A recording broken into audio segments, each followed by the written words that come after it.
Hello friends, જય શ્રી કૃષ્ણ. મંદિરમાં પ્રથમ પગથિયે જ શા માટે પગે લાગવામાં આવે છે? કારણ કે પ્રથમ પગથિયું જ આપણને મંદિરમાં રહેલી ભગવાનની મૂર્તિ પાસે પહોંચાડે છે.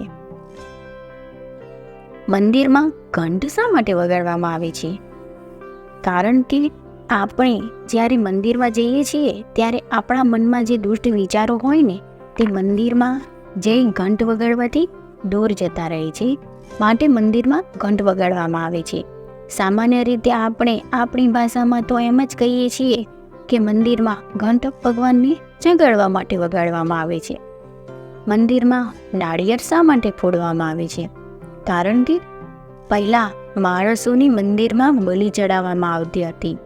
તેથી ઋષિમુનિએ વિચાર્યું કે આ રીતે જો મનુષ્યની બલિ ચડાવવામાં આવશે ને તો મનુષ્ય જાતિનો નાશ થઈ જશે.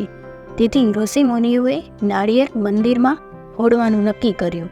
કારણ કે નાળિયેરના મનુષ્યના માથા જેવી ચોટી હોય છે અને આંખની જગ્યાએ નાળિયેરમાં 2 આંખ જેવા નિશાન હોય છે. તેથી મનુષ્ય જાતિનો નાશ અટકાવવા માટે નાળિયેર ફોડવામાં આવે છે.